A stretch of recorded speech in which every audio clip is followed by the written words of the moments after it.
Hello friends, good evening. Welcome to my channel Ankush Agarwal. Share market की हालत नाजुक, सुस्त और घबरा गया है मार्केट जैसा लगता है। लेकिन मार्केट में क्लासिक केस देखने को मिल रहा है ऑपरेटर के गेम का। तो जैसे कि जेंसॉल की बात करते हैं, जो कि 2-3 दिन पहले भी बात किए थे। जेंसॉल एक क्लासिक केस है ऑपरेटर का, क्योंकि ऑपरेटर माल चेपते चले गए और रिटेल वाले फंस गए। लेकिन एक प्रॉब्लम की बात ये भी आई जब इकरा और क्रिसिल वाले बोले कि जेंसॉल डिफ़ॉल्ट किया है, तो उसके बाद उनके प्रोमोटर CNBC टीवी में आए और बोले कि हम लोग कंपनी के शेयर और खरीदेंगे। तो जो रिटेल पार्टिसिपेंट थे वो टीवी में सुने कि लोग तो खरीदेंगे, तो क्या ना प्रमोटर से पहले हम लोग खरीद लेते हैं, और जब प्रमोटर जब खरीदेंगे, जब शेयर का प्राइस बढ़ जाएगा तो उनको बेच देंगे। लेकिन गेम हो गया पूरा उल्टा। प्रमोटर बोले कि हम लोग खरीदेंगे, प्रमोटर खरीदे नहीं, उल्टा वो लोग 8-9 लाख शेयर बेच दिए जेंसॉल के। रिटेल वाले फंस गए और पहले से फंसे थे और ज़्यादा फंस गए। तो मेरे को लगता है इसमें कोई इलीगल चीज़ नहीं है प्रमोटर के पॉइंट ऑफ व्यू से, लेकिन बहुत बड़ा इमोरल चीज़ है। तो प्रमोटर को ध्यान रखना चाहिए कि भाई इमोरलिटी कितना दिन चलेगी, और ये सब कोई अच्छी बात है नहीं। लेकिन मेरे को लगता है पैसा बनाने के कई सारे तरकीब हैं कई लोगों के पास। One of them was this. लेकिन देखना पड़ेगा कि क्या होता है। लेकिन मेरे को लगता है ये सब बहुत गलत चीज़ है। लेकिन देखा जाए तो कंपनी शेयर मार्केट इतना गिरा क्यों आज? तो मेरे को लगता है जो कंपनी रिजल्ट डिलीवर करेंगे नेक्स्ट क्वार्टर, वो बाजार को सेटिस्फाई नहीं कर पा रहे हैं कि जो फोरकास्ट कर रहे हैं वो कर पाएंगे कि नहीं। क्योंकि बाजार की उम्मीद जो थी अब पूरा डाउन हो चुकी है, जिस हिसाब से कंपनी लास्ट क्वार्टर डिलीवर किए हैं, और नेक्स्ट क्वार्टर के लिए भी एकदम ढीला प्रेडिक्शन कर रहा है मार्केट की रिजल्ट आएंगे। लेकिन होप फॉर दी बेस्ट वाली बात है, लेकिन फॉर दी मोमेंट के लिए तो रिजल्ट ढीला ही रहेगा ऐसा लगता है। लेकिन एक बात और भी है कि जो रिलायंस वाले हैं, रिलायंस वाले भी कहीं ना कहीं प्रॉब्लम में आ गए हैं। जो पेट्रोलियम मिनिस्टर हैं वो बोल रहे हैं कि ₹24,900 करोड़ का पटाव बोल रहे हैं। लेकिन ये सब पूरा ऑन पेपर है, तो स्क्वायर ऑफ कहाँ से होगा? और एक बार के लिए 25,000 करोड़ अगर रिलायंस देगी तो भी रिलायंस को प्रॉब्लम है, क्योंकि 25,000 is not a small amount.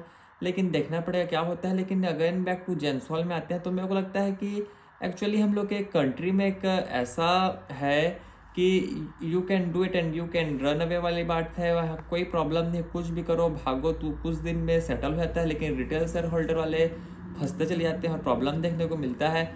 और जो रिपोर्ट निकालते हैं, कोई से भी एजेंसी है कि कोई भी है, तो रिपोर्ट कुछ होने के बाद निकलता है कि ये हो चुका है। तो मेरे को लगता है कि होने के बाद तो सबको पता चलता ही है, इसमें क्या नया बात है।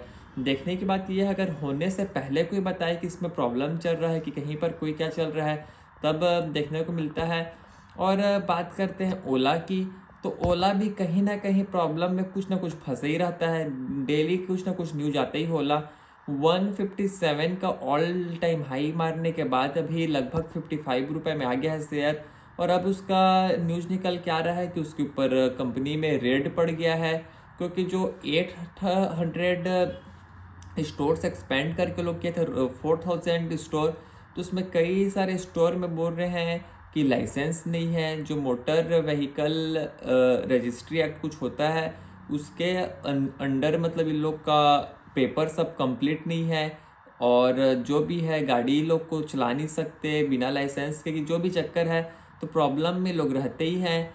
कभी बीच में आ गया था कि लोग का सर्विस में बहुत ज़्यादा प्रॉब्लम है।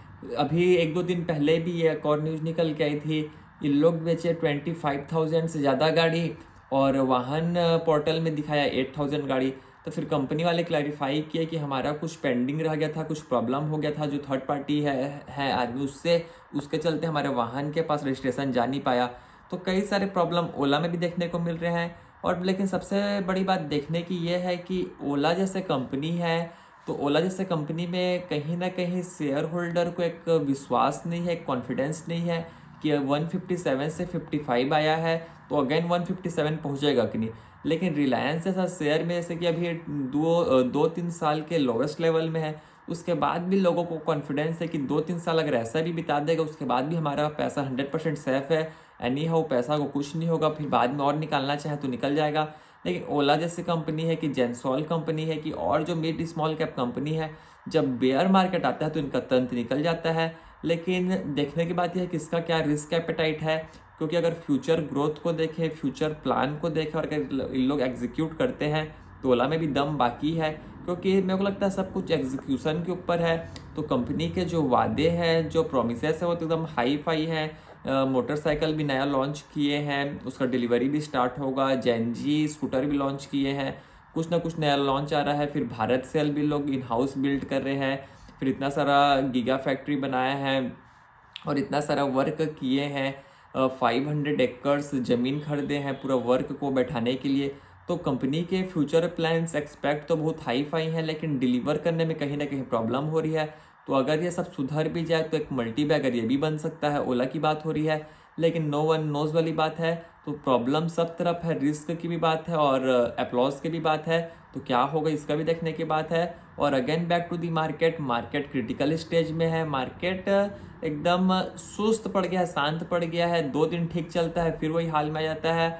और अगर टेक्निकल वालों की बात सुनोगे तो बोलेंगे 22,500 का लेवल फिर तोड़ दिया, फिर नीचे आ गया और नीचे जाएगा। 22,600 होते बोलेंगे अब कि सब लेवल नीचे के तोड़ चुका है, कभी नीचे नहीं आएगा। तो टेक्निकल वाले मेरे को लगता है ट्रैप कर रहे हैं लोग, डबल बॉटम ट्रिपल बॉटम में ही फंस के रह जा रहे हैं। और मेरे को नहीं लगता टेक्निकल वाले अल्टीमेटली बड़ा पैसा बना पाएंगे। यहीं तक रखते हैं, आपसे कल फिर मुलाकात होगी, तब तक के लिए थैंक यू।